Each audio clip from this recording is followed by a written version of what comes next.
Shabbos Daf Ayin Gimel contains one Mishnah, and a very famous one at that. From the beginning of the Daf until the Mishnah is discussing the concept of misasek, when you are doing something which is a malacha of Shabbos, but you are paying so little attention to what you are doing, it's not even a mistake, it's not even a shogeg. You don't have to bring a carbon. What is completely putter altogether, there's absolutely no problem. The Gemara will have two machloks about Abaye and Rava, between Abaye and Rava about some cases of that, which we'll combine with one we learned yesterday, for a total of 3 cases, which the Gemara will explain why we need all 3. Why would I not have been able to understand one from the other? Then we get to the Mishnah, which is the famous Mishnah, which lists all 39 malachos of Shabbos. And then the Gemara for the rest of the daf will expound on each of the 39 malachos and explain what they are. So we're going to start the daf a few lines into the daf, because the beginning of the daf was a very necessary conclusion to a step started yesterday on daf Ayin Beis. But we're in the middle of a discussion about masasik. And the concept of masasik is where you do a malacha on Shabbos, and it's not that you did the malacha by mistake because you didn't realize it was usher. You were completely focused on doing something permitted, and you happened to do something forbidden, either because you were not aware of what you were doing, or it just happened through your actions without your intent.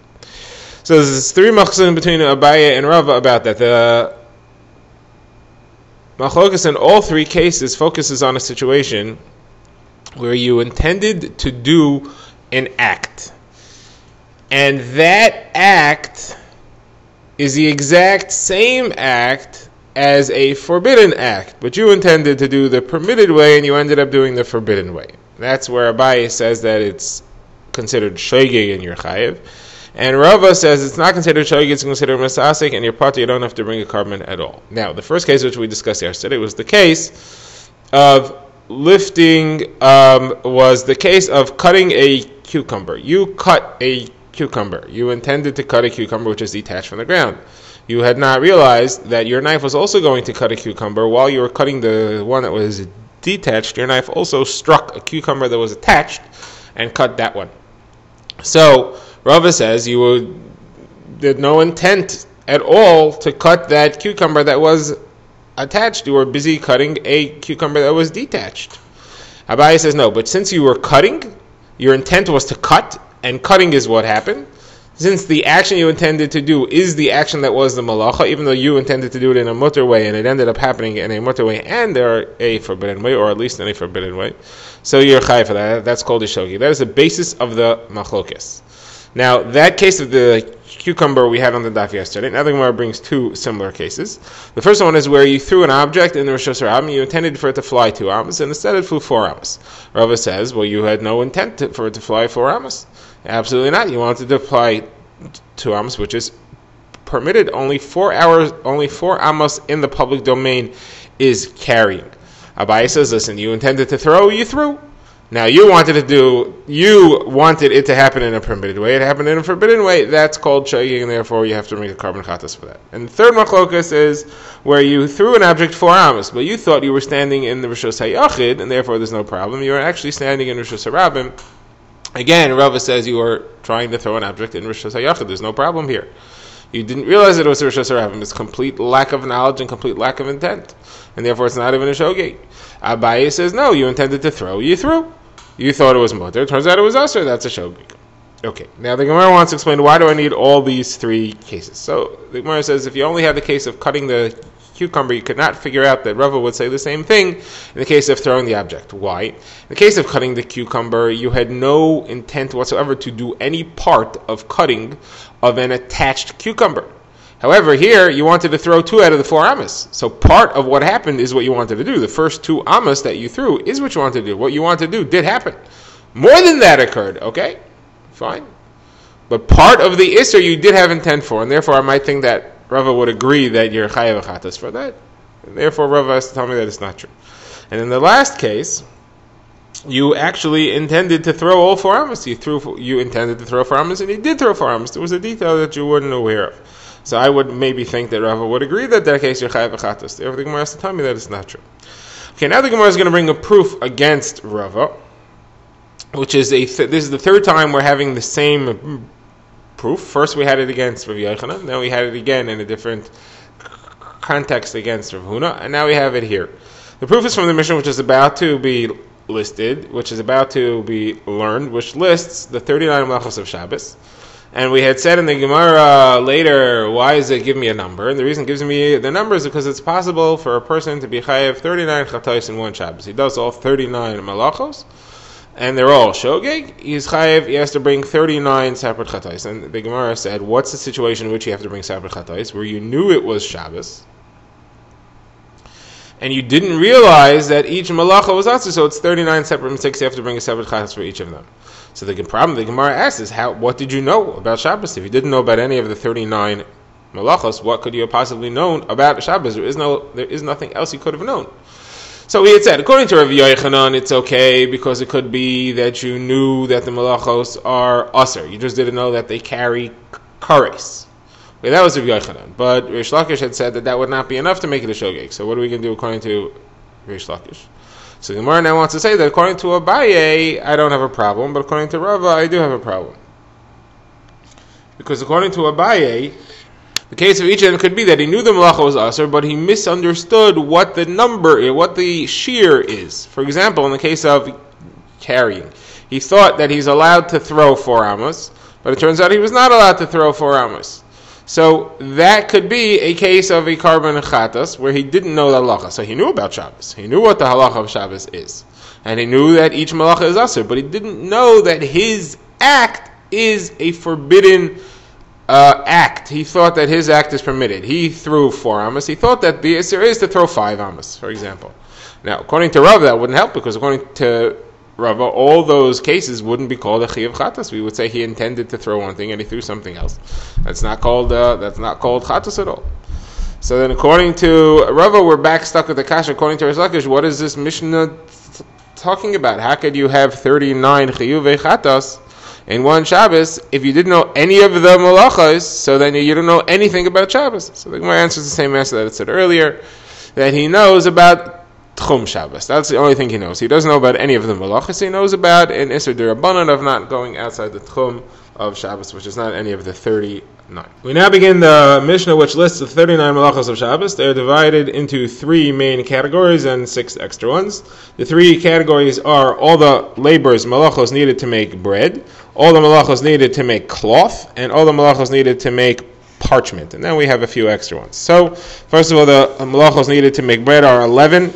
They are planting, plowing, cutting from the ground, gathering, threshing, winnowing, selecting, that is taking the good from the bad, grinding, sifting, kneading, and finally the baking of the bread. Now, in making clothing, there's shearing wool, there's bleaching the wool, there's combing the wool straight, combing it out, there's staining the wool a color, there's spinning it into threads. Then those threads have to be woven. The way the weaving works is that there's a loom in which you set vertical threads. Those threads are fixed to frames. Every other thread is fixed to one frame, and the threads between them are fixed to a different frame. And those frames can be lowered and raised so that you can pass cross threads between them. So to set 2 threads into the loom, or 2 of the vertical threads, that's a malacha. Setting the frames, setting 2 threads into frames that are raised and lowered, that's another malacha. Actually weaving 2 threads worth by passing the cross thread through them is another malacha. Removing those 2 threads that were woven is a malacha. Tying a knot, untying a knot, sewing 2 stitches, tearing 2 in order to sew 2 stitches. Those are all the malachos in creating cloth. Now, the malacha for preparing parchment, so that's made from animal hides.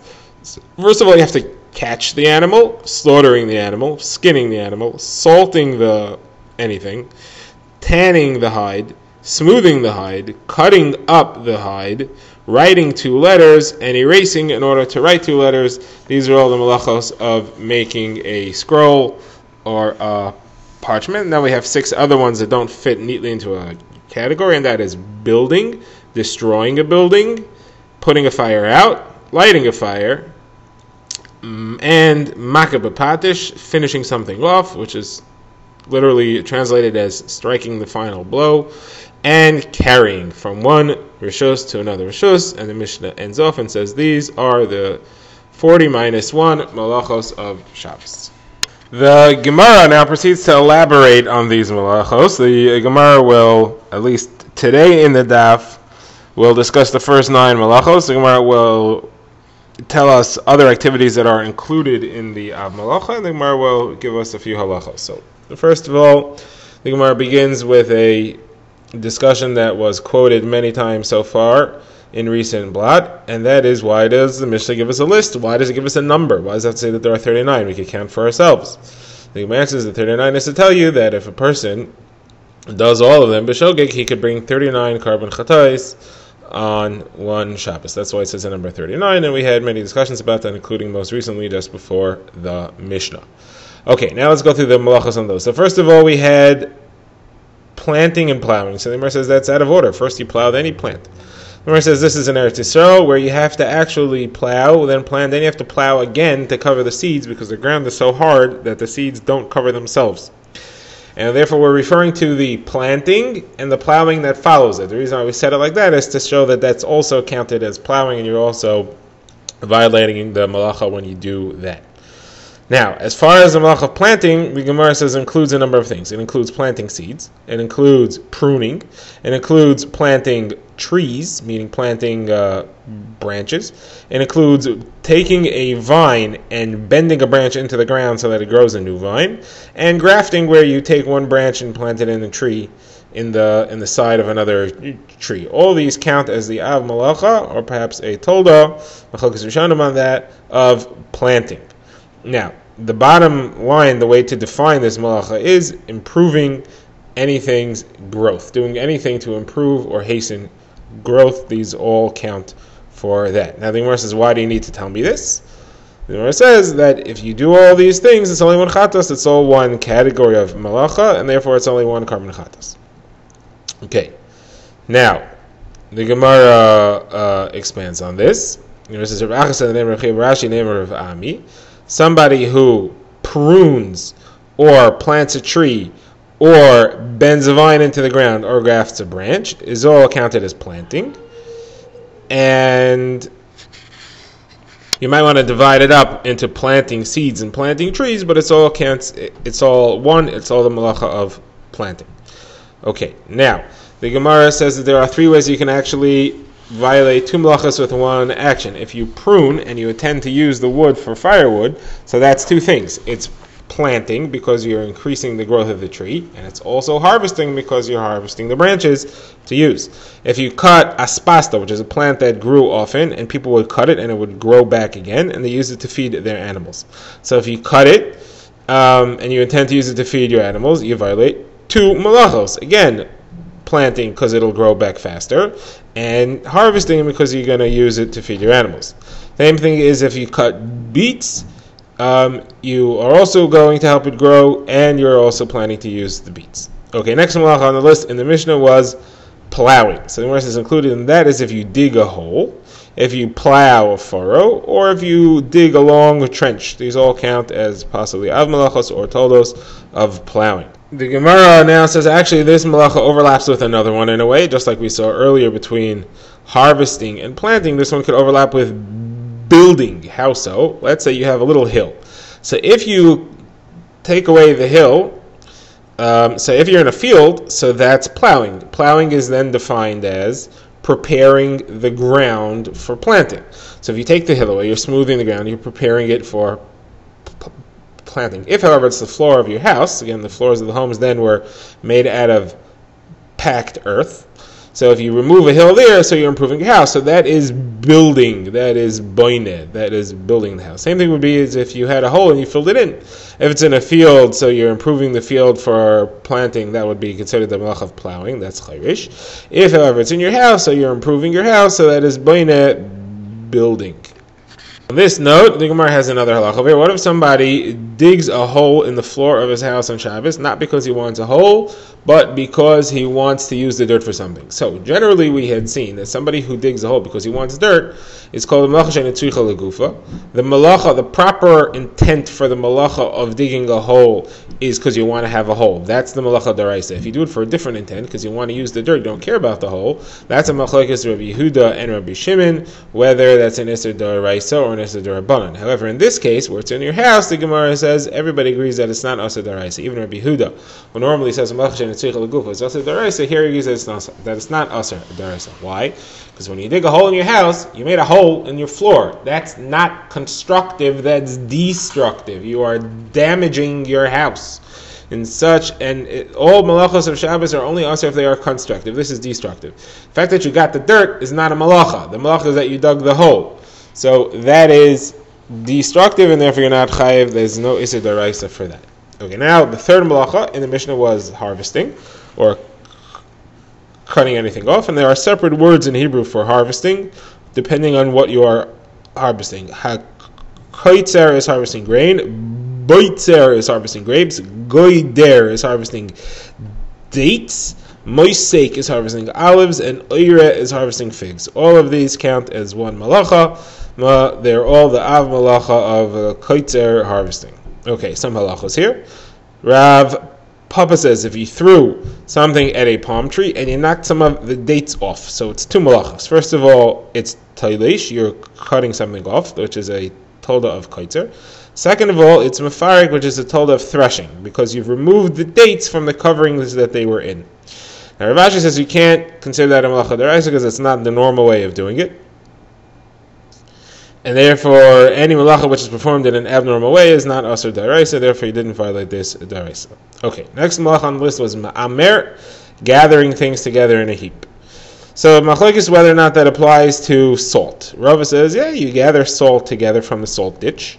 The way they used to make salt was they filled a ditch with seawater and let the water evaporate, and there was salt left behind. If you gather that up, Rava says that's a malacha of ma'amer. Abai says no, ma'amer only applies to things which grow from the ground. Okay, next malacha in the Mishnah was threshing, dash. And the Gemara says included in that is all manner of harvesting flax and cotton, striking cotton, threshing grain, beating flax. All these things are harvesting, even though these are fibers and they're used in making clothing, but they grow from the ground, and therefore they are included in threshing, and they're not included in malachos for cloth making, which were listed above for the wool, the way to prepare wool that comes from the animal that it grows on. Okay, next, four more malachas in the Mishnah were Zaira, Bayra, Teichin, and Meraked, that is winnowing, selecting, grinding, and sifting.